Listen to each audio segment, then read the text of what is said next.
Good morning. What a wonderful crowd. Good morning to you all and welcome.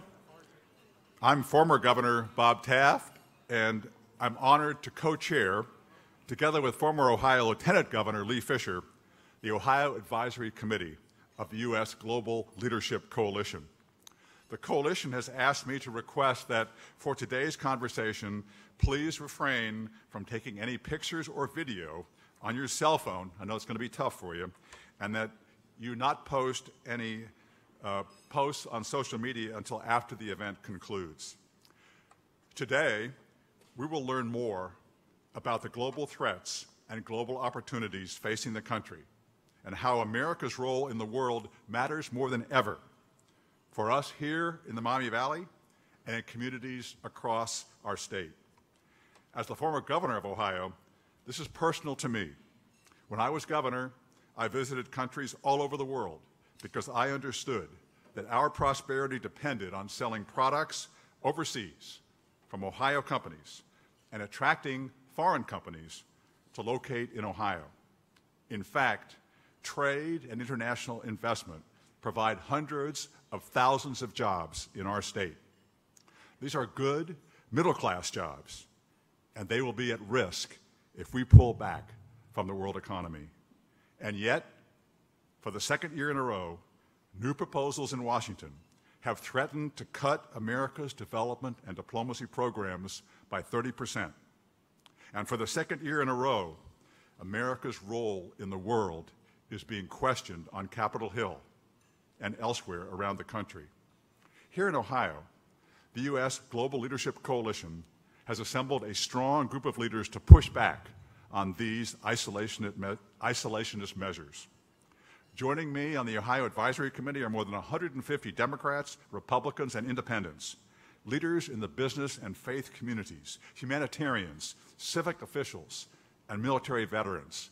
And we have all arrived at the same conclusion. America must continue to be a global leader. It is our hope that when you leave here today, you will not only agree with that conclusion, but that you will share what you have learned about America's role in the world with your family, your friends, and your colleagues.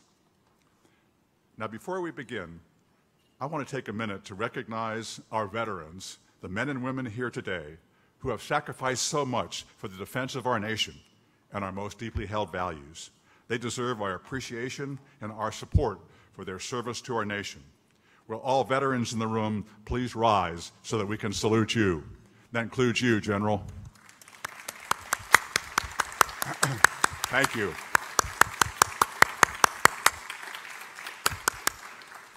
Thank you for your service.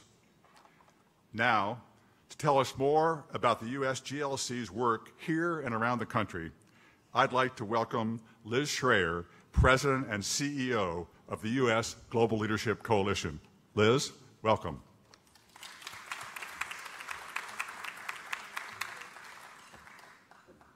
Good morning, everyone.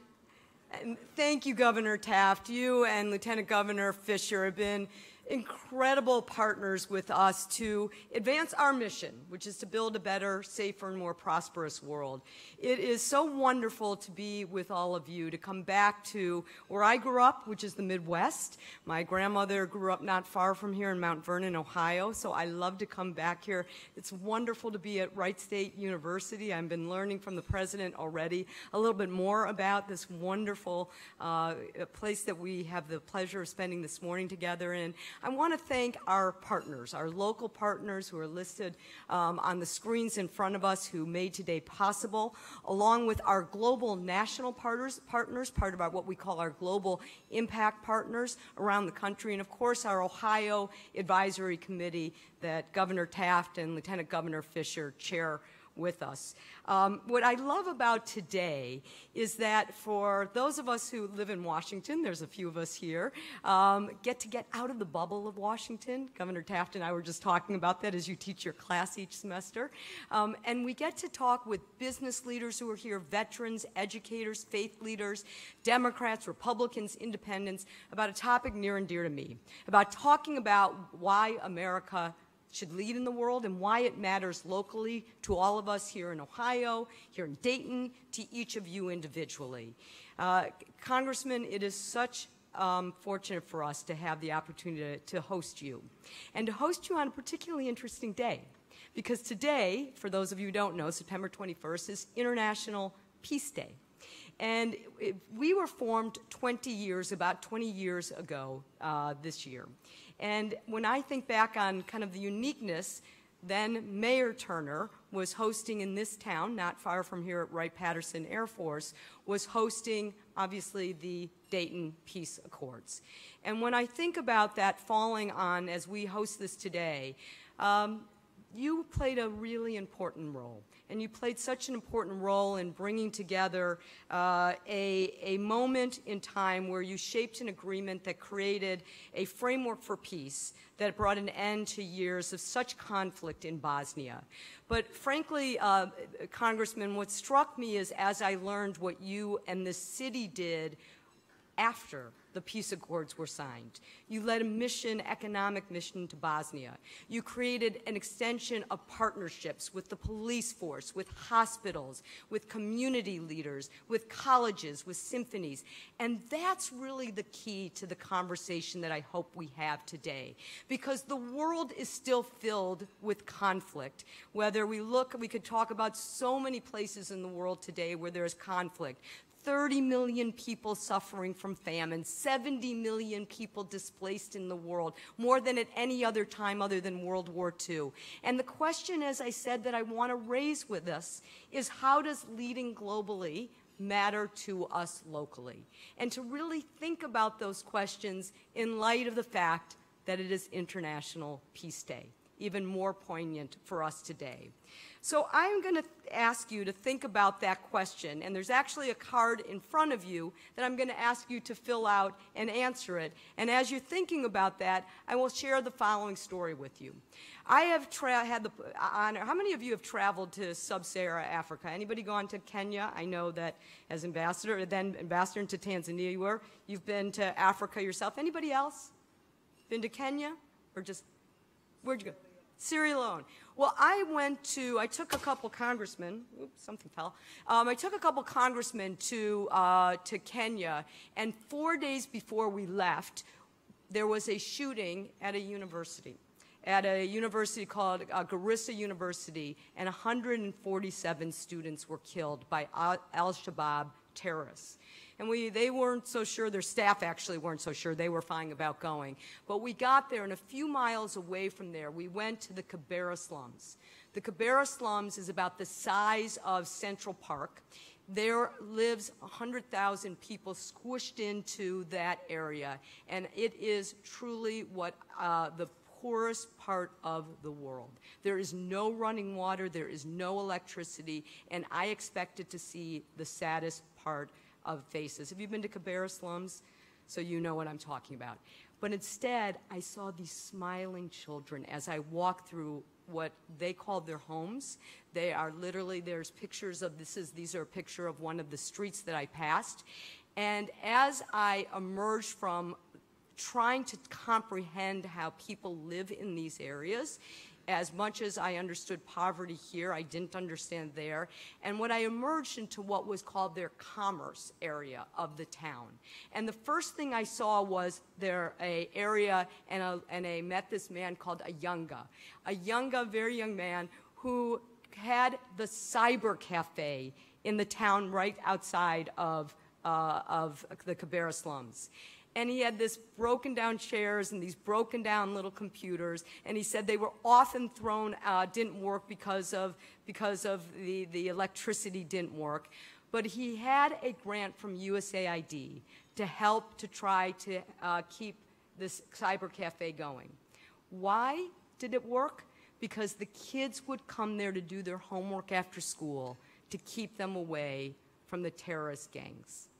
And I thought that really connected why us being engaged globally mattered locally, to try to bring some security throughout our country, throughout our world. So take a moment, if you would, and there's a card right in front of on the table, and just 30 seconds of whatever comes to your mind.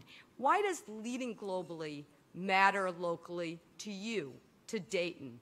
And finish that sentence.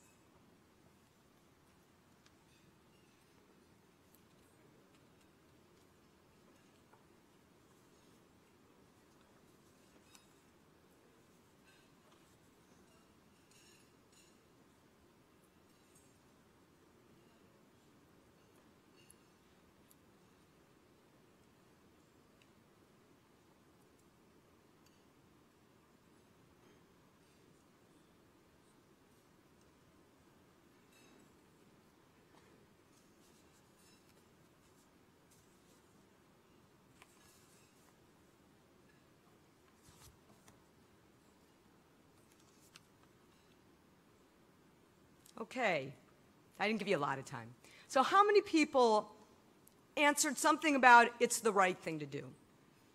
Anybody? This gentleman, what'd you write? The right thing to do. The right thing to do. I got it. Why?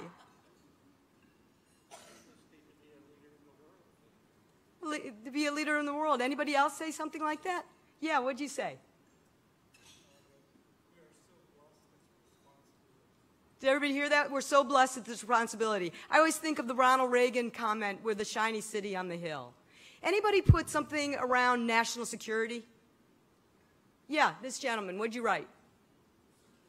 Security? And the gentleman next to you? Peace and security. You know, when I talked about the famines, the 4 countries that are suffering from famine, that have the heart of the 30 million people, all 4 of those harbor terrorists, are some of the places that harbor the most terrorists. Anybody put something around smart thing to do that it's around the economy? Anybody put economies? Yeah, what'd you write?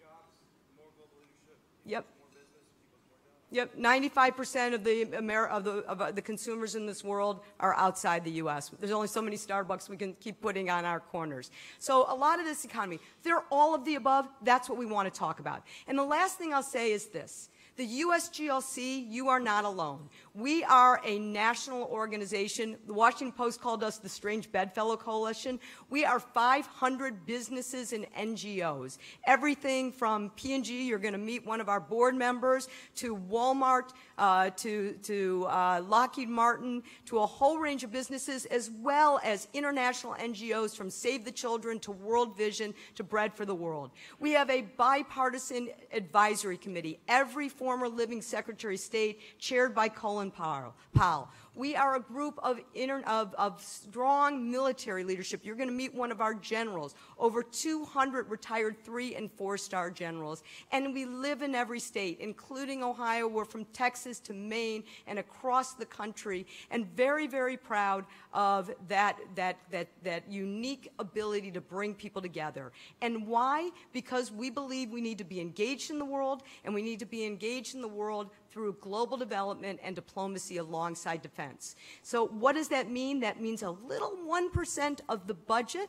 It's called the International Affairs budget. Some people think it's only the foreign aid budget, but it's much more. It's our diplomats. It's our actual embassies. It's our Peace Corps volunteers. It's our development experts that are fighting Ebola across the world.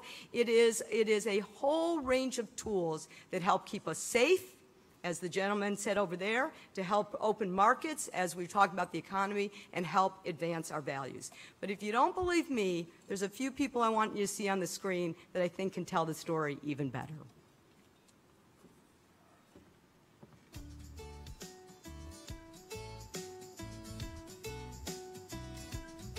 With our economy the way it is today, some people are asking why we're spending so much money overseas and not on creating jobs right here at home. Well, actually, we're not spending much money. Just 1% of our national budget goes to the International Affairs budget. That's not a lot. And helping create American jobs is just what that money's doing. If you want to create jobs, you have to create more demand for products and services. You need more customers.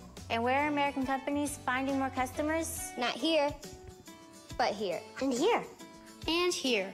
95% of the world's customers live outside the U.S. 95%. When we sell goods to them, they're called exports. U.S. exports accounted for a big part of our economic growth last year. Half went to developing countries. And their economies are growing 3 times faster than developed countries. And every 10% increase in exports equals a 7% increase in jobs here. So, how do we increase exports?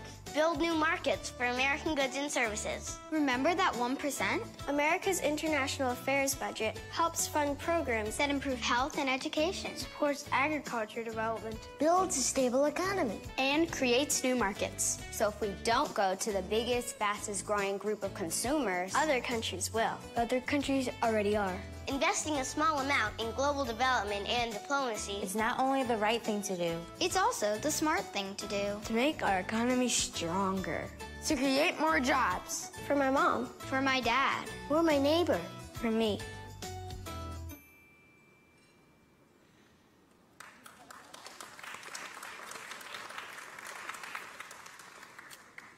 I think those kids are on to something. I'm Cheryl Schrader, the president of Wright State University. And as someone who believes that promoting global development is central to demonstrating American values and advancing our interests around the world, it's an honor to have the opportunity to host this event on our campus today. Welcome to all of you.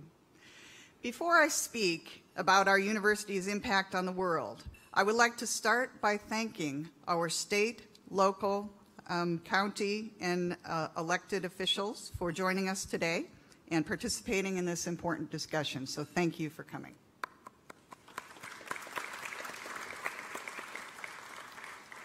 Here at Wright State University, our Center for International Education provides resources to about 1,000 international students from over 60 different countries.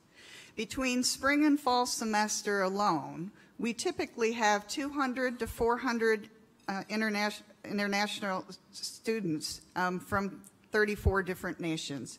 And additionally, we send over 200 students abroad just this past summer alone. Wright State's Model UN team has created a tradition of excellence that is almost as old as the university itself. In March, the Model UN team received an outstanding delegation, which is the highest honor at the National Model UN Conference. And this was the 39th consecutive year that Wright State's Model UN team has received this award. Initiatives like this help to internationalize our campus, as well as the area's businesses and nonprofit community, where our international students volunteer and participate in internships. And you should also know that Wright State University's graduates number over 110,000 strong, and they reside in all 50 states and over 75 countries. And Wright State University certainly isn't the only college with an international footprint.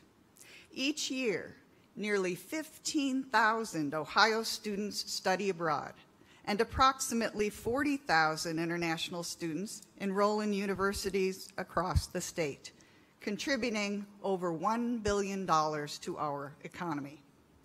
Our state has also sent 7,500 Peace Corps volunteers to serve dozens of countries overseas. On the national level, the United States is providing foreign assistance in new and more effective ways than ever before. And American organizations are working tirelessly to make the world a better and safer place.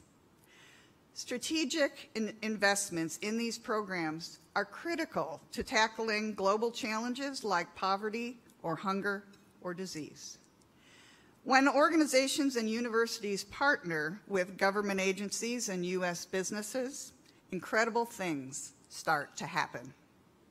From offering life-saving medical treatment to teaching girls and boys to read and write, ensuring access to clean water, and providing relief from disasters. When America leads, we all win. We do this because it's the American way. To be honest, I think it makes good economic sense. And I know that members of our business community here today agree. Large and small businesses around the country know that local economies are inextricably linked to the economic currents of the world. As was said previously, 95% of the world's consumers live outside of our borders, and today's fastest growing markets are in the developing world. It cannot be overstated that these are the markets of today and tomorrow. In order to advance American interests in these markets, we rely on the strategic investments in diplomacy and economic development to do what private businesses cannot: help fight corruption, promote rule of law, and open markets for America's goods and services. We know that 1 in 5 American jobs are tied to international trade, and 1/3 of all manufacturing jobs in the U.S. are directly tied to our exports. And that means that America's global economic engagement supports 41 million American jobs. That's a lot of jobs. And that return on our investment is one of the many reasons I know that Congressman Turner and our guest speakers today agree that America must remain a global leader. This morning's panel will feature Tara Hogan-Charles, the Associate Director for Global Government Relations and Public Policy at Procter & Gamble, and also the Secretary of the U.S. Global Leadership Coalition's Board of Directors. Prior to joining Procter & Gamble's Washington, D.C. team, Tara spent 12 years working for the legal division here in Ohio, including as the senior counsel to the Global Antitrust and Trade Relations Group in Cincinnati. Also joining today's panel is Lieutenant General Dennis McCarthy, who retired from military service in 2005 after a 38-year career. During this time, he commanded 8 Marine Corps and joint organizations, including leading and mobilizing the Marine Corps Reserve in Iraq and Afghanistan. Since retirement, he has served as the Executive Director of the Reserve Officers Association and most recently as Assistant Secretary of Defense for the Reserve Affairs. Today, General McCarthy is a member of USGLC's National Security Advisory Council. We will also welcome back USGLC's Liz Shreyer to moderate the discussion. And now it is my distinct pleasure to introduce Congressman Mike Turner, a strong supporter of U.S. global leadership as a means to protect our national security and to promote and support American jobs. From his time leading the U.S. delegation to the NATO Parliamentary Assembly to his service on the House Intelligence and Armed Services Committees, as well as extensive international travel, Congressman Turner knows firsthand the importance of America's development and diplomacy programs in addressing today's most challenging global threats. Of course, the Congressman is no stranger to Dayton, having served as the city's mayor from 1992 to 2000 and practicing law locally for over 17 years. Ladies and gentlemen, please join me in giving a warm welcome to our special guest today, Congressman Mike Turner.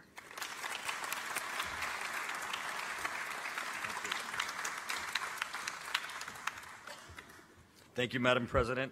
I wanted to have fun saying that.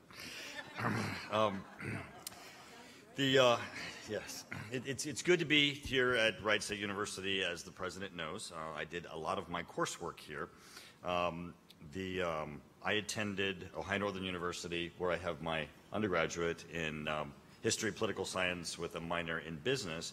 And I want you to know that I could not have accomplished that if it wasn't for the opportunity locally to, when I came home for the summers, to attend coursework here at Wright State University. Similarly, I have my JD MBA, and I attended coursework in the MBA program here at Wright State in between the summers while I was at law school, so I was able to finish half of my MBA by the time that I graduated from law school, that I would not have been able to accomplish if it wasn't for the educational institution of Wright State. I tell you that because one of the things that I know Wright State is challenged with is that according to the state statistics, I'm a failure for Wright State because I never graduated from Wright State.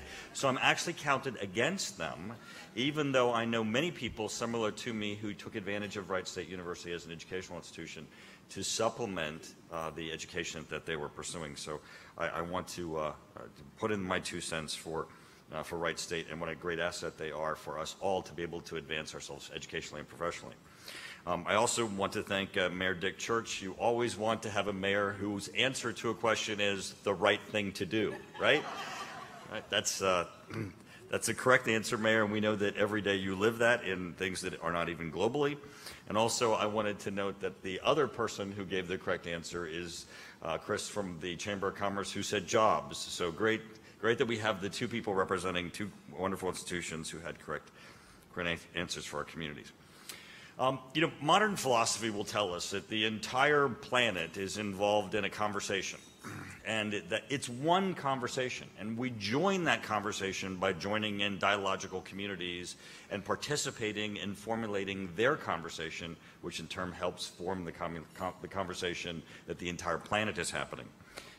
One of those dialogical communities, obviously, is what we're doing today in joining with the U.S. Global Leadership Coalition. But also throughout the planet, those conversations are happening, and if they happen without us, the world's conversation, its formulation of ideas, its execution of what is of value occurs without our values. Thomas Jefferson said, when asked why did he run for office, a man who was highly accomplished, who had personal wealth and had great opportunities other than serving in government, why he sought to serve in a political fashion as elected in office. And he said, I do so because if I don't, a man lesser than me will. And I think that's pretty much why we should look at our involvement in international affairs and in that worldwide conversation, because if our ideas are not expressed, we know that others who have ideas not like ours will. We certainly saw that in the Balkans, and I appreciate your reference for the Dayton Peace Accords. And our community stood up afterwards for the purposes of joining with our neighbors in the Balkans, in Bosnia, as they made the march to democracy by helping aid them in building democratic institutions, because they did not have an institutional memory of democratic institutions as they were beginning that journey. And so we aided them by having exchanges where our institutions were able to provide a bolstering of what that long-term memory is. Now, what are some of those ideas that we try to advance? Obviously, it's democratic institutions, but it includes freedom of expression, freedom of religion, freedom of self-determination, free markets that help bolster and underpin that freedom, but also education. Our beliefs that anyone, anywhere, has the potential to become anything that they want to with education. And I think it's important that we have that message as we're here at this educational institution. But what are some of the areas in which we make a difference? Well, you all know my resume in national security and international security, but beyond just the issue of what our military might does, we are very active in areas of development in countries that make a difference to the ability of people to have human dignity. It goes to issues of health, how we can provide aid to ensure that health aid is provided to individuals where they live. Agricultural assistance, both in actual dollars and aid, but also in means, methods, and techniques. Education, infrastructure, water, dams, power, commerce, how we can find goods and services that are in their communities and introduce them to world markets. But also we provide dollars and people and technology, know-how, and leadership. So I thought today in light of that, I might give you just some additional insights as to what I have seen in the opportunities that I have done work in Congress in national security that don't relate to our military might. Liz spoke of Kenya. I did have the opportunity to attend educational institutions, to speak with students that were in the slums in Kenya, but I also had an opportunity during the famine in Africa in Kenya to go to a refugee camp that was north in Kenya, where people coming out of Somalia and Kenya were seeking food and water, where as they were making the journey, their animals were dying along the way. I got to the camp, and U.S. aid was everywhere.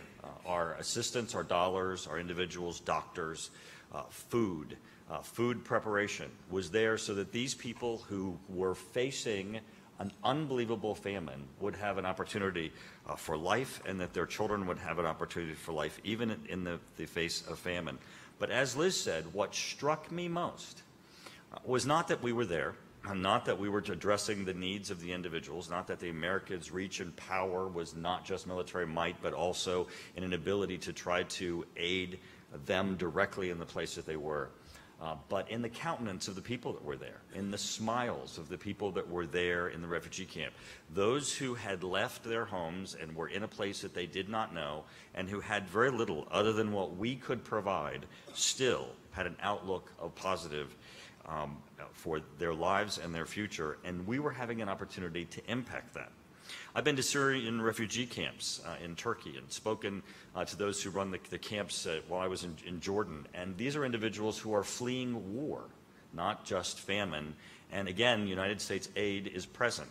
And it's not just present in the area of providing food. It's also in providing some type of infrastructure, of education, of governance, of an ability for the individuals who are in the refugee camps fleeing war to continue their lives and the development of their lives, and an opportunity to look to the future when war is over, and then they can return either to their communities or start a new life in a new community. And our ability to provide that assistance is so incredibly important. In the Balkans, our aid, not just militarily and not just in building democratic institutions, including landmine removal. 4 to 6 million landmines were left in Bosnia after the war was over, because it was the one military industry that was left behind, and so they kept making them, and each time the line would advance from one group to another, they would leave behind landmines, and that made it almost virtually impossible for agriculture and for business and commerce to go into those places, but also represented a tremendous risk to children and to families. But the United States aid in removing those landmines returns portions of Bosnia back to productive use and back to safety. Again, not just our military might. I've been in Honduras, where we've had opportunities to provide health care in remote areas where the government has no ability to reach to provide health care. And this is so important to give individuals and children the opportunity for the future, because if they, while they're young, face health challenges, their ability to take advantage of education opportunities and to look to the future are negatively impacted.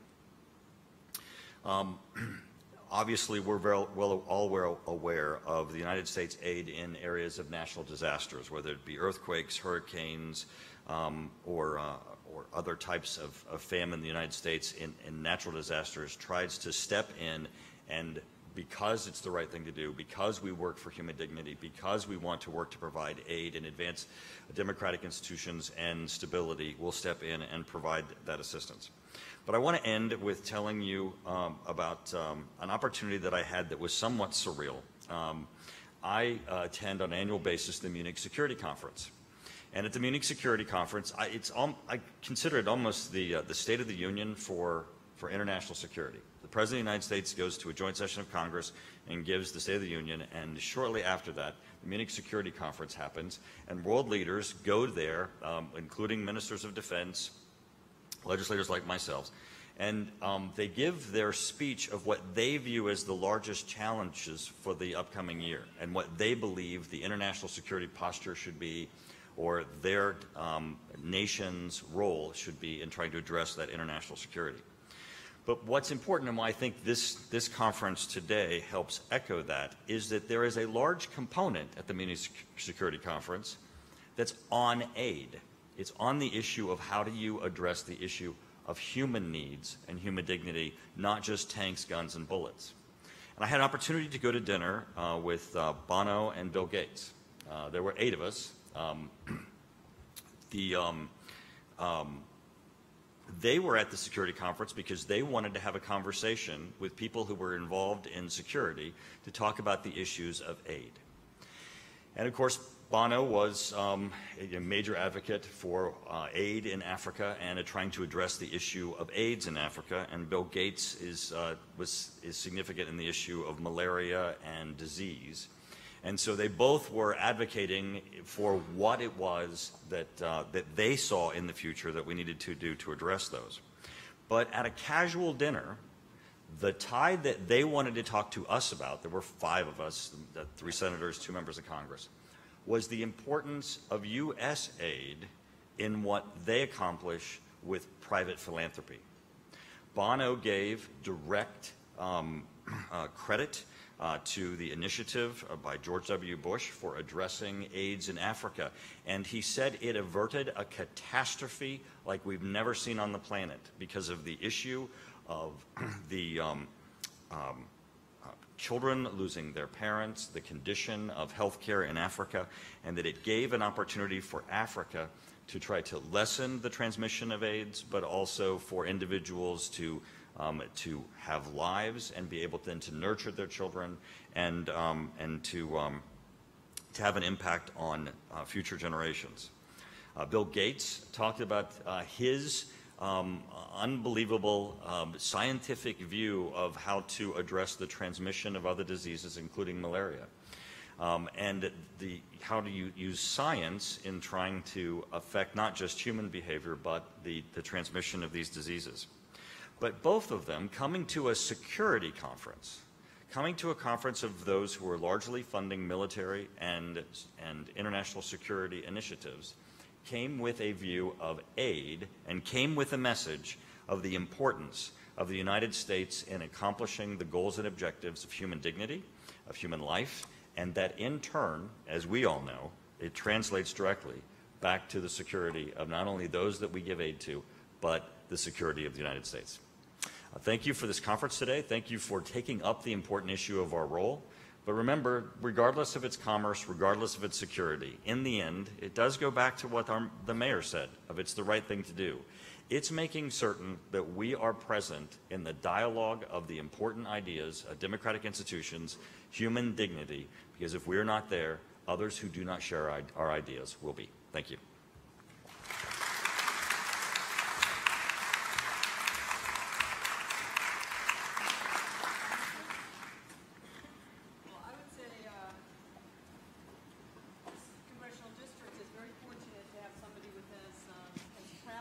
Understands the world and can bring that back to job security and our values. So thank you for that fabulous introduction. Well, we have a lot to ask, and I want to make sure you all get a lot to ask. So welcome, General. Welcome, Tara. Thank you. And welcome back, Congressman. Complex world out there that you've just touched upon. So I want to ask a whole bunch of questions. I'm going to pick up on where you started, which is security. And so I'm going to have to go to the General first. I think he knows a little bit about it with your history. And General, you signed a letter with more than 150 retired 3- and 4-star generals. And in the letter, you sent it actually to Congress, and you talked about your support of development and diplomacy. And you said today's crises do not have military solutions alone, similar to what the Congressman just said. And I wonder if you can just talk for a moment about what draws you from your military experience. The President introduced you and told about your background. Draws you and all these other several hundred military leaders to say that we can't solve all these conflicts that the Congressman talked about, I talked about, we all know about them, with military alone. Why do we need development diplomacy? Share. I think the thing that connects my fellow military officers to this effort is the idea that clearly the military solution has to be available, but it's not the only solution, and almost always it's the last solution. There are so many things that ought to be done to address a problem before it becomes necessary to fight about it. And the people who have worn the uniform for a long time know how difficult combat is. They know it firsthand. And they're not, adverse to it if it's absolutely necessary, but they want to find the solutions that can be taken before that becomes necessary. And they know the value of diplomacy. They know the value, as Congressman Turner talked about, of support to democratic institutions, all of those kinds of things that can help us prevent combat. You and I saw each other. Some of you joined us a few years ago. We were in Columbus for Governor Taft was with us, and we hosted Governor Kasich and Secretary Bob Gates. And he is famous for saying development is a lot cheaper than sending in soldiers. I'm going to ask a question to the audience. Here's a statistic. If we had met a decade ago, we spend 80% of our humanitarian aid in natural disasters. That's a true statistic. 80% of our humanitarian aid went to natural disasters. So my question for you is, what percentage of our humanitarian aid goes to natural disasters today? Is it 80%, 50%, or 20%? So how many think it's still 80%? How much of our humanitarian aid is spent responding to natural disasters? How many think it's probably 50% today? How many think it's 20%? So those who answered 20%, which was a relatively small percentage, are correct. So today, 80% of our humanitarian aid goes to conflict and fragile states, which is frightening. So Congressman, you're probably not surprised. So the first thing I want to do is thank you for doing as much traveling in the world that you do. And my question is, you were president, you led the U.S. delegation to our NATO Parliamentarian Assembly, you work with our allies, you talk with our allies. And I'm wondering if, given this statistic, given that the world is so full of conflict, fragile states, what lessons can you draw from working with our allies, traveling to the world, from the Bosnia experience, from the Dayton Accords, when you started to work to kind of rebuild, help the parts of the world, try to build civil society, as you start to talk about, and the lessons when there's so much conflict? What can you learn as you see some of these difficult places you travel to? You said you were in Syria, you've been in other hard parts in the world. How do you do it? Are we getting it right? Well, there's much to be done, and I think you had your video of children telling the story of why it's important, and certainly Wright State and Governor Taft at the University of Dayton works diligently to educate that next generation on the importance of it. I think it's very important for there to be public support, and certainly the next generation understanding the support for why this translates into a better world, not just better security, but a better world. And I think, even in conflict areas that we go to, the stories of the portion of our responsibility that's not just militarily needs to be told. When we were in Iraq, I was with General Petraeus, and he was trying to explain to us the security situation in Mosul, and he said, I really want to take you on a helicopter tour first. So we get up in a helicopter and we're flying around Mosul, and he begins to tell the geography and the story of all of the crops around Mosul that needed to be harvested. And he got there, he's trying for the security situation, he meets with the leadership of Mosul, and he says to them, why are you not harvesting all of the crops that have been planted? And they said, well, you're in charge and you haven't told us to yet. And so he said, I now have U.S. soldiers that I'm trying to understand what our full responsibility is, and they were engaged with then the harvest for Mosul that, of course, translates right to security. It's not, the leadership wasn't coming to him and saying, hey, we've got this house over here where they're bad guys. They said, we need your assistance to make certain that the fabric of the community continues to function. That aspect, that tilt of understanding that goes beyond just weapons makes a difference. So the stability in the world has a huge impact on our economics. You mentioned, jobs was a big part of this. So the economy is a big part of what we're hearing as we travel around the world.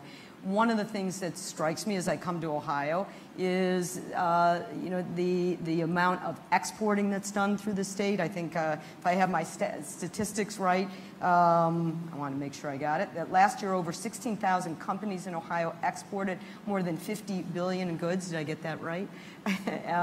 Nearly 1.3 million jobs. We're lucky enough to have P&G on our panel. I think it's a pretty big company in this state. You sell a lot of stuff around the world. We do. P&G, Walmart, the Chambers of Commerce, the aerospace industry are big parts of our coalition. So, Tara, help us understand, why are businesses so invested in development and diplomacy? Why do businesses care about the issue we're talking about today? Well, thank you so much, Liz, for that question. And I hadn't seen that video with the cute kids, so I'm not going to compete against really cute kids. You're cute. Dropping the statistics that I would talk about, which is 95% of the world's consumers outside the U.S. So I'll let the cute kids carry that water. But what I'll try to do is talk a little bit about why, from a business standpoint, why does diplomacy and development make sense? So I'll talk about the enabling business environment. So P&G is 180 years old, but you may not know that we've been a global company for 100 years. We have operations in over 70 countries. And some people think that, well, if you grow your business outside the U.S., that is sacrificing, if you grow your business outside the U.S., it's sacrificing your U.S.-based jobs, and that's simply not true. 2 in 5 of our jobs here in Ohio support our global operations. So when we grow outside the U.S., we grow here in the U.S. as well. But the one thing that diplomacy and development do, and a lot of the programs that's supported by the budget, are the things that private companies can't do. And so we call it the enabling business environment. And so for those businesses who export outside the U.S. or who are trying to grow your markets outside the U.S., you know that you cannot have a successful business with a corrupt government. You can't have a successful business where you enter into a contract and that contract isn't complied with, and you have no recourse in the judicial system. You can't successfully operate a business where the labor standards are low, or you can't, that's just not the kind of business that you want to support. Those are things that only governments can do. So a lot of the programs that are supported by this budget create that environment, and they lay the groundwork for us to come in and do business with the values that we hold dear and true as U.S.-based companies. And that's not the case for other countries who are investing in foreign assistance. So it's important for us, being the type of company that we are and the type of companies who are part of U.S. GLC, to not only have the right permits and the right markets and to have the consumer base or the demand for our products, but we have to have the environment so that we can be successful in the way that we know that you can grow a business based on kind of core values that we hold dear. So I want to pick up on something you said about other countries and ask Congressman Turner a question. When I went to Ethiopia, the first time I went there, I landed, anybody been to Ethiopia? I assume you've not. Anybody else been? So you land in Addis Ababa, and the Americans typically stay at the Sheraton Hotel. It's about a 15-minute drive, and I took some policy advisors. And in that drive, the first thing you see is China everywhere. And literally, somebody said, oh my goodness, China is eating our lunch. And one of the things I started to learn after I saw that is China has doubled their diplomacy budget. They have increased in the last decade 520% of their aid budget. Their One Belt, One Road initiative, if they hit their number of $1 trillion, which they're expected to hit, will be 7 times what we spent on the Marshall Plan. And my question is America being left behind as if we don't invest in our aid and development budget? Are we doing enough to engage in these fastest growing markets and where China is coming in, and other countries as well? We can't stop them from doing it, but are we doing enough to have that competitive marketplace out there? Well, there certainly is a risk. I mean, if there's a vacuum and others seek to fill it, our role can be diminished. But I must tell you that I think throughout the world, we are everyone's preferred partner. Yeah, people know that American values are sincere and are what their ultimate goal and objective would be, and because of that, they see us not only as reliable, ethical, and committed. Those are the things that ultimately they want to be a partner of. As you were just saying, with P&G, our commitment is not based on some other goal and objective. It really is to enhance the quality of life and for global conditions. And people see that, and I think because of that, they still seek us. If we're not there, though, with the resources and the aid, we're not having the same impact. I've often talked to a lot of the folks who run a lot of these programs out of USAID, out of the State Department, and they will tell you our objective is to create the environment so that these countries won't need us. They can move on. They can be self-sufficient. That is the objective of our programs, and that's not necessarily the objectives of other countries' programs who may want to create dependencies or who may want to have other reasons. But knowing that we're in it for the right reasons, we're in it for them to be able to stand on their own. And to be able to create these markets so that it's good for our goods. And the businessmen in the audience know that if you're not first to market, it's really difficult to kind of catch up, right? So again, being there early with the right business environment gets us the ability to kind of get a jump on that market. So it's a kind of a It's interesting that the administrator of USAID is a gentleman by the name of Mark Green. He actually served on our board for many years. And his theme for USAID today is a journey to self-reliance, and the idea that our aid should be invested into helping other countries, because just as the Congressman said in your opening talk, is people want to be self-reliant, and our aid should be in investing in how we help partner for them. Let me do one more round of questions before opening up to the audience, which is a question first to the audience, so you can look on the screen, but is over the last 2 decades, last 20 years, has the proportion of people living in extreme poverty, this is kind of getting at, do these work? And has it increased, do you think it's increased over the last 20 years? Has the proportion of people living in extreme poverty increased, decreased, or stayed the same? That's what you get to vote on. So how many think it's increased? Extreme poverty has increased. How many think it's decreased? How many think it's stayed the same? So the answer is about 95% of Americans get this wrong. And a lot of you, I have to say, got this wrong.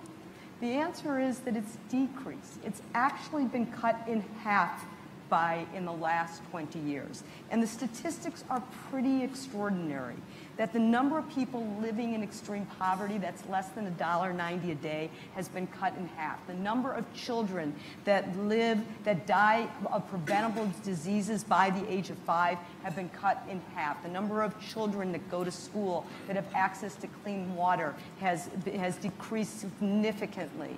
And one of the things that happen is people don't believe in, just like all of you well-educated people, we don't believe that these programs that work as well as they do. And one of the things that we have to do better is tell those success stories. So let me ask some quick questions around this, and then we'll open it up. One of the things that's extraordinary is the partnership that happens between the military and the civilian community, particularly you talked about humanitarian disasters. One of them that I thought was extraordinary is in the Ebola crisis. The military and the civilian community worked hand in glove. Can you talk about how, whether it's that one or you want to pick another, how did the military-civilian work together in crisis, in humanitarian crisis? I would say, in the main, very well. And they work together well because they come to the problem with a goal of solving it and doing what's necessary. And you've got pragmatic problem-solving people on both sides of the equation, and they find ways to get things done. So the impact that the military can have in a crisis or an emergency situation like that is very high, but the military simply could not do that alone.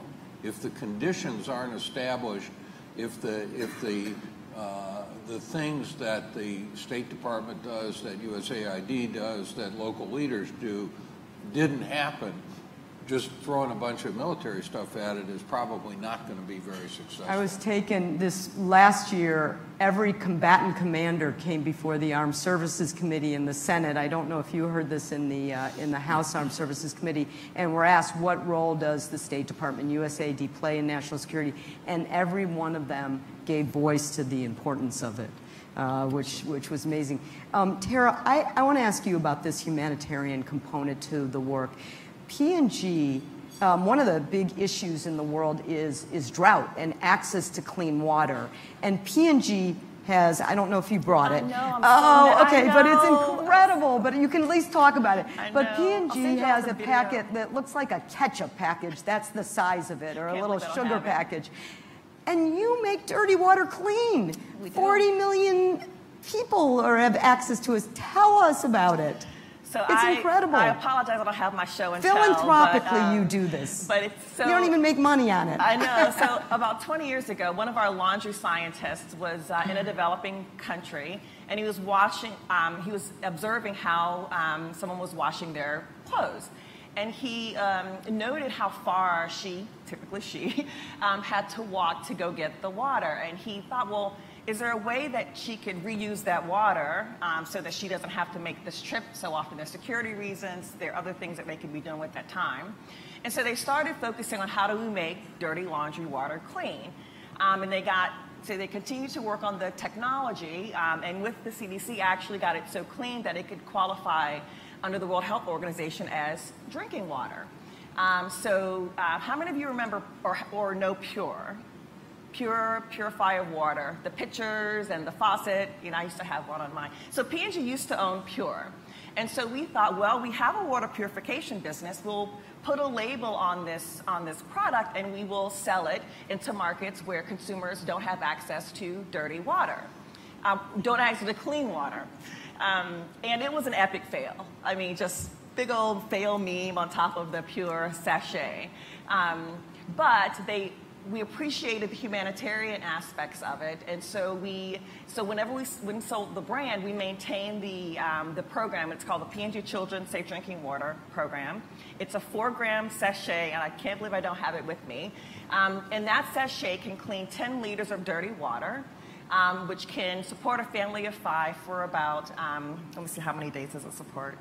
For a day. That's incredible. We manufactured in Singapore. We provided at cost to our over 150 NGO partners who integrate clean water into their programs for HIV/AIDS, maternal child health, nutrition programs, and it also is a disaster relief. It's pre-positioned with the Red Cross and a lot of the natural disaster organizations. So we've had that program since 2004. And it's just our water is a part of our key strategy from a product standpoint, but also from a humanitarian standpoint. So if anyone's interested, I'll happy to send you the link to it. If you're interested in incorporating it into any of your programs, I'll happy to connect you with our program director. But it's a fantastic program, one that we're very proud of. And what's great is these innovations are changing what can happen around the world. And I think it's this return on investment that is what has changed. I met with our generals actually recently with the OMB director, who has been skeptical about some of these programs. And one of the things we talked about is the return on investment is so important for these programs. They have to deliver for the taxpayers, and they have to make sure that we're using technology. So I have one last question before we open up to the audience for Congressman. One of the issues that is so tragic in our country today, and certainly here in Ohio, is the opioid crisis.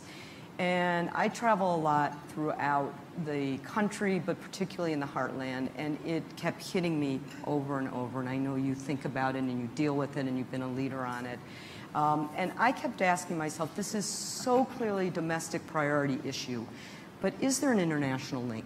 So I did and had my team did some research and realized that there were things that we need to be doing on the international front as well. There's obviously production issues that are back to China again, and we have played, the State Department has played an important role on the international scene, on production. There's trafficking issues. There's smuggling issues on the Mexico border. And you've been a sponsor of a bill that's actually Senator Portman was the lead sponsor. You helped in called the STOP bill, just so for people here know what it is. It's the Synthetics, Trafficking and Overdose Prevention Act that helps look at how the U.S. Postal Services can make sure that there's not illicit drugs that pass it. And I wrote an op-ed that basically says that we don't have the luxury of battling the epidemic on the home front alone, that other countries have to step up as well. And I just wanted to give you an opportunity to talk about how there are issues. We sometimes think that everything that's called foreign policy is foreign, and part of this conversation is to help remind us that there are issues every day here that have that domestic component on the home front. And here's one that's so tragically affecting us here in our backyard that has an international link as well. And we got to do everything. Congressman? Right. Well, it's an incredible point. And when you look at what has happened in our community, I think we are making headway. We're getting the message out that opioids, heroin is a path to death. It's destruction of your life. And prevention is certainly an incredibly important component. Treatment, intervention, finding those individuals who have an addiction, getting them into treatment to get them off of their addiction. And then, of course, prosecution, interdiction, trying to lessen the trade and traffic. But I think for your question, one of the best examples of both an opportunity and failures of U.S. policy has to be Afghanistan itself. Yeah. If you look at Afghanistan, we went in, we brought in our military might, we removed the Taliban, we helped with self-determination of the peoples so that they could have a government that was theirs and that was elected. And we were slow to respond on the economic side, on the commerce side, on the aid side. And as a result, the poppy population, the opioid production in Afghanistan doubled during the time period that we were there. And we're still there, and it still has not had, and we've not had an opportunity to impact it and lessen that. Now, that goes to the fact that there are people in Afghanistan who need to eat, they need to have funds for their families, and as the drug traffickers move in and provide an opportunity for commerce, those individuals, those farmers are going to respond to that, and the opioid international traffic goes up as those individuals find no other alternative. And so obviously from a military standpoint, we can go in and we can take out the labs, we can take out the transportation routes, we can take out the funding and the cartels, but the real issue goes to that individual farmer who needs to make a decision for production and of crops and agriculture to sustain their families.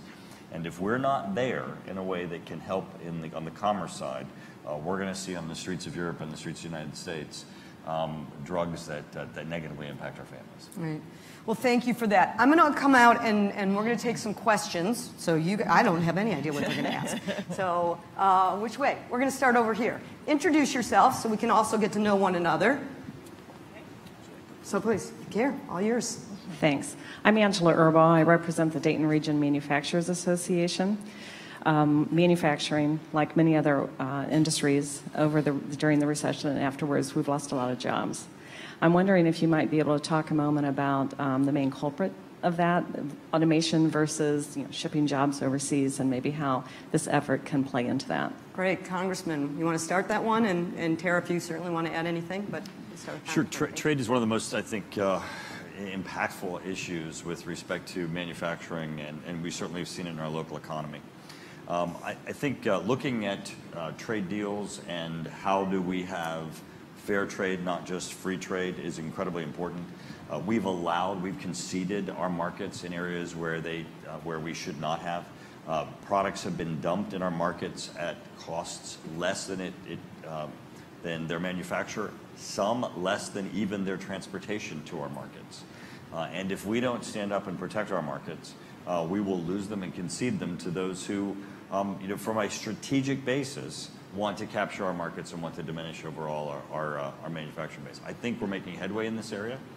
I think it both the renegotiation of trade deals, but also the enforcement of trade deals is incredibly important. But another aspect of this, which I think is gaining headway, is in the area of trade, we have disadvantaged our businesses because we've required that they be the ones who step forward and prosecute and litigate over unfair trade practices. And I think the United States has a greater role in ensuring that our domestic production is represented and is protected.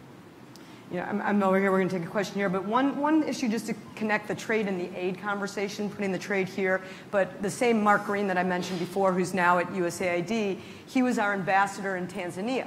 And he used to tell me a story that if we created a trade deal with Tanzania today, it wouldn't work because Tanzania doesn't have land rights. And so part of where the aid and trade piece comes in together, for what it's worth, is that the aid piece creates what you talked about, Tara, the enabling environment. So as you were talking, Congressman, about the education and the healthcare and the economic infrastructure, is that in a lot of the enabling environment component, that's where we need to look at how these pieces fit together. So there is a conversation of how in some of these emerging markets they play as well. Question right here. Yeah, please introduce yourself, though. Sure. Thank you. Good morning. Chris Kirshner with the Dayton Area Chamber of Commerce. First, I just want to say thank you to Congressman Turner. Thank him for being here and thanking him for his leadership. He's a great advocate for this community and for our Dayton business community. But in the vein of today's discussion, he's a great advocate for helping connect Dayton businesses with international opportunities. And that's really where my question is you know, I see the international affairs budget can provide some opportunities for American businesses. I care about Dayton area businesses. How can we better connect some of those Dayton area businesses with some of those opportunities that are provided in that international affairs budget to help them export more goods, create more of those jobs here locally to support some of that international business? Thank you. Great question. I think one of the things that's important for us to do is to look to the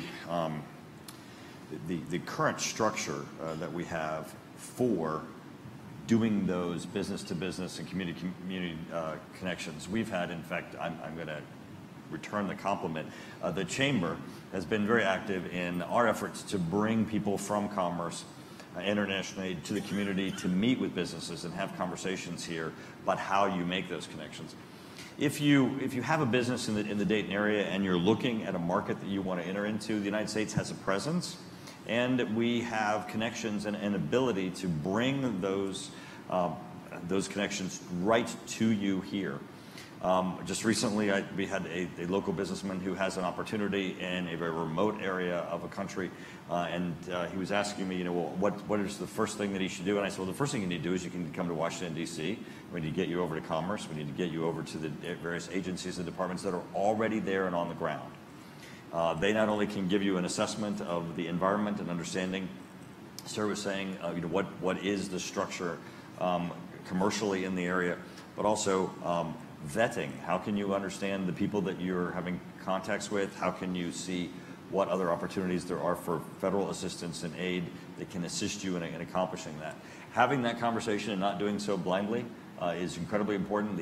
The administrative infrastructure is there. We need to make certain that people take advantage of it. Can I throw in a pitch for another U.S. agency? It's one that you probably don't think of when you think about business abroad, but it's the U.S. Patent and Trademark Office. So as you think about businesses, there's a lot of intellectual property that's associated with your businesses. You may not think about, what do I need to do to ensure that if I were to go to this market, that I'm not ripped off and go straight to the market. But the U.S. Patent and Trademark Office, they do these workshops specifically targeted to businesses around the country.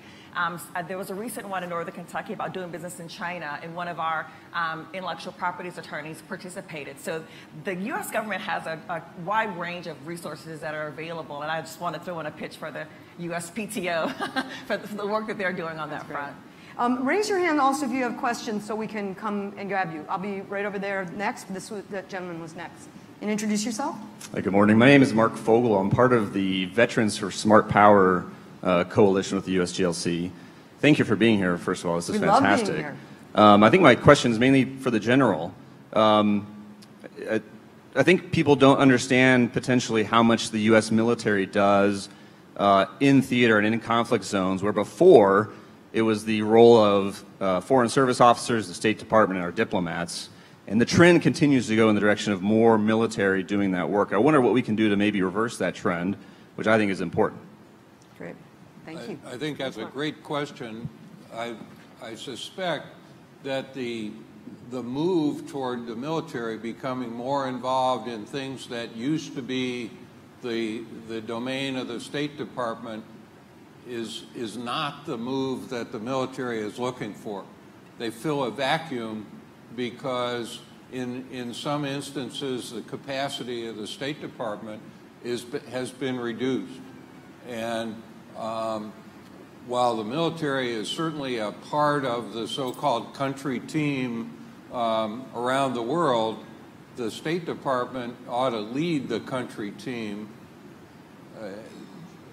Long ago, Secretary of Defense, just to go back to this question of doing business overseas, said that commerce follows the flag, and the fact that the U.S. has a relationship and a team in a country or a region makes it possible to do business there, and the military ought to be a part of that, but in my judgment, shouldn't be leading it and probably doesn't want to be leading it. One of the things that I hear often from the military, I hear it certainly from the retired community, but I hear it from in-service. We've hosted everybody from General Dunford, who's the head of the Joint Chiefs of Staff, to the combatant commanders, is that they're often asked to do things that because there aren't the resources. But the most interesting is when we meet with Veterans for Smart Power. This is our group of 30,000 veterans, and they're Iraq and Afghanistan. They just come back from Iraq and Afghanistan, and these young men and women say, I went to war with my guns and I came, but what I really did is I set up the judiciary system, or I set up the economic system, and I think it is sometimes resources as well. If I could just for a moment speak on this issue.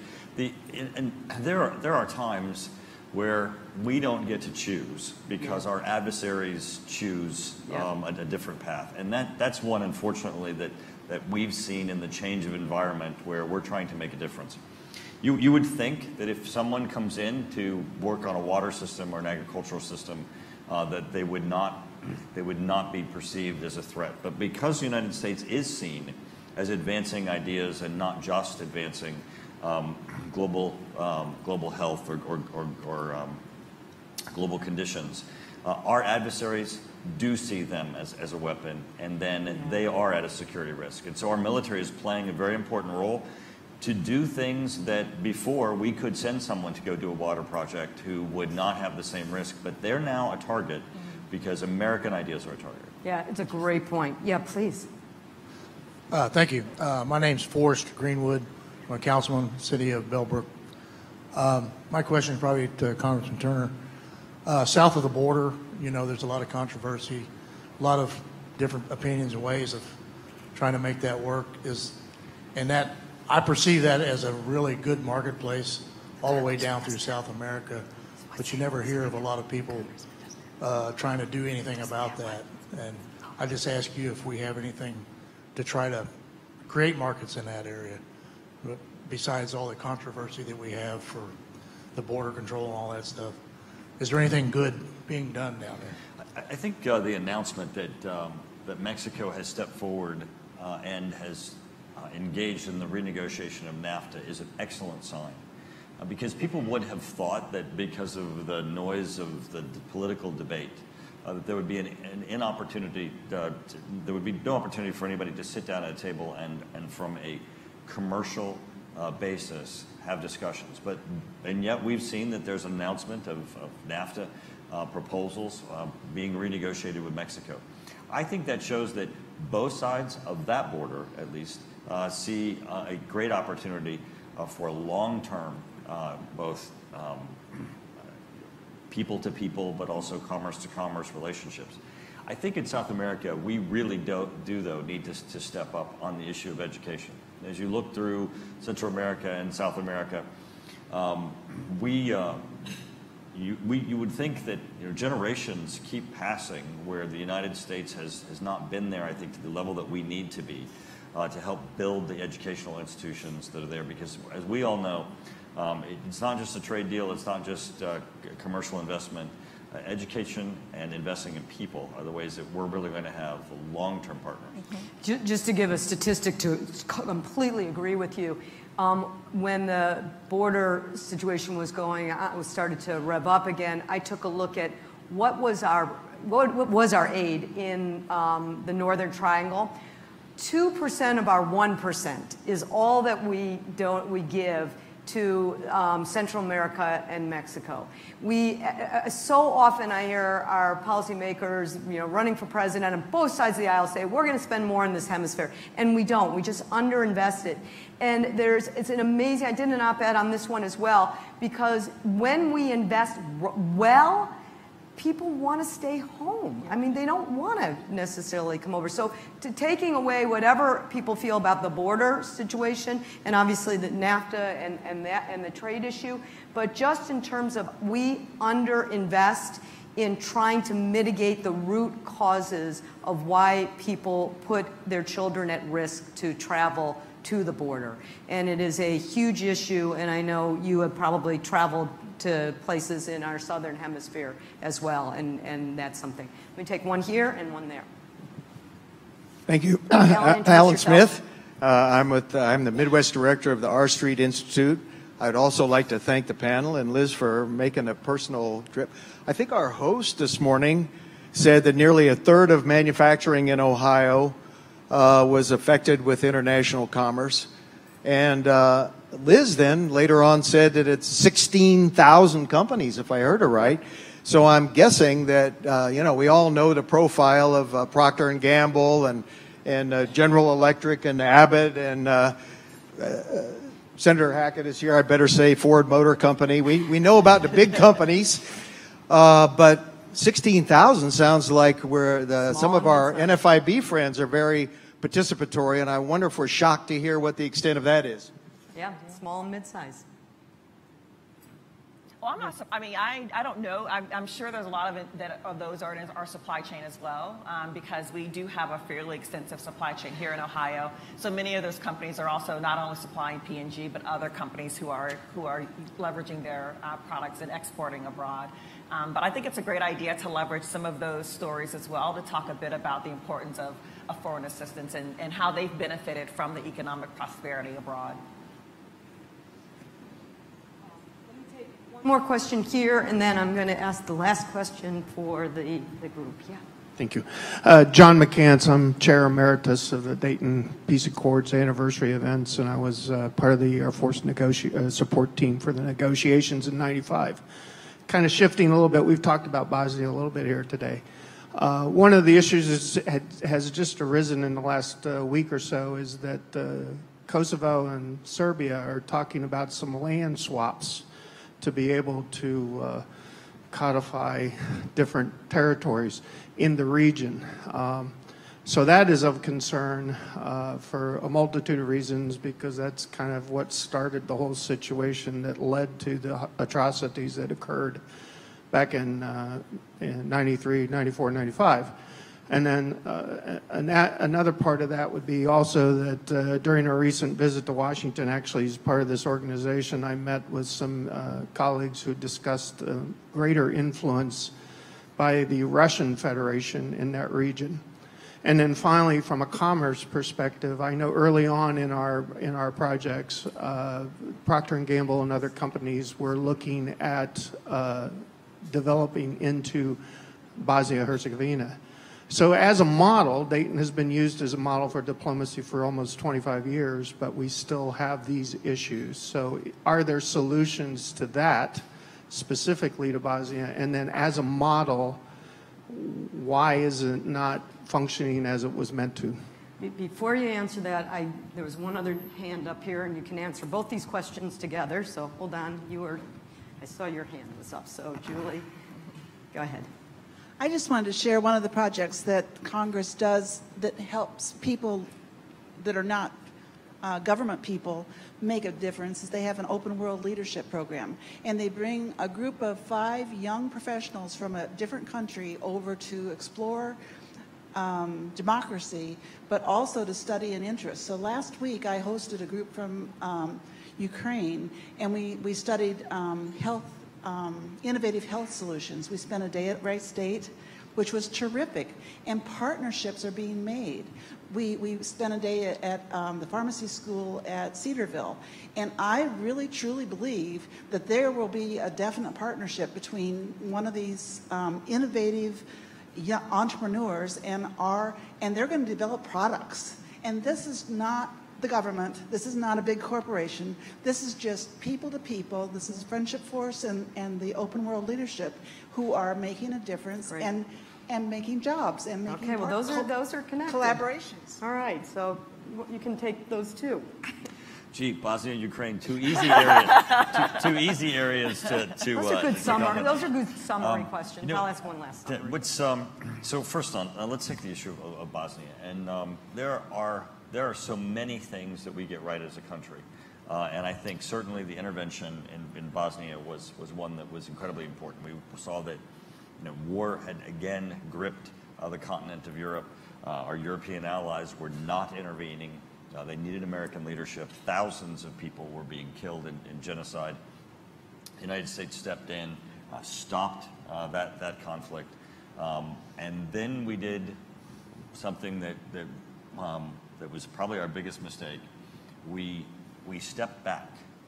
We became bureaucrats. We took our clipboard and we went to the Bosnians and we went to the Kosovars and we went to the Serbians and we said, okay, this is our checklist of what we want you to accomplish. Let us know when it's done. And we can't really do that. As a community, we leaned in. We did the exchanges for the international partnerships, but as a nation, we then failed to continue to lead and engage our international partners and our European allies, such that today we have a frozen state in Bosnia that can't make it to the EU, it can't make it to NATO because of the temporary governmental structure that was put in place after the peace accords were never intended to be long term. And I think the fact that we as a community have engaged and making them the transition to what you're doing in Ukraine is so incredibly important, because where our country moves on sometimes to priorities, as our people do not, we can make a difference. Now, Ukraine is a situation where obviously you have, instead of a civil war internal fighting between neighbors, you have an aggression from a superpower that is that has and is trying to permanently and continually change the border of Ukraine and Russia, looking to where the Soviet Union had authority and influence before Russia is trying to fill that vacuum. So that's the other area where sometimes we have a mistake, is that I think in the area of Ukraine we also had our clipboard and we said, okay, we want you to come into NATO, we want you to come into the EU, but these are the things we want you to fix, and we weren't necessarily sitting there as a partner. I think Russia would not have moved in to fill that vacuum if the United States and our allies had stayed in the Ukraine and worked more heavily on those democratic institutions. And that can be both through aid, through the State Department, and through military partnerships. But both of them, I think, are great examples of where we're sort of in, but we're not in enough. And we can determine the outcome by aiding people to make that transition. We like short term. We're not good at long term. So here's my last question. For everybody who wrote out one of those cards, leave them on the table, because I love to hear what you said. I only got a chance to ask a few. So I would love you to ask you. But I want to ask the three of you one last question. We have talked a lot about the challenges of the world. Each of you have given tidbits about some of the wonderful things that are happening, that are working, but we've spent a lot of time on the challenges. So I want to ask you to share anywhere in your travels, anywhere in your experiences, an inspiration moment, a story, a person, an impact of something that we all can walk out of here and say, America's role in the world, I feel pretty good about the future. General? We've talked a little bit about South America, Latin America, and there have been for many, many years things going on, military things going on a micro scale in the countries of Central and South America, building very, very small projects, sending reserves down there for 2 weeks at a time to do building, things like that the National Guard does in its partnership for peace. And the impact of those things that nobody in this country, hardly anybody, knows about is really, really big. I can testify to that. And even though people don't know about it, it's going on, it's happening, and the men and women of the Department of Defense are primarily the ones that are making that happen. Yeah, one of the greatest examples is Plan Colombia.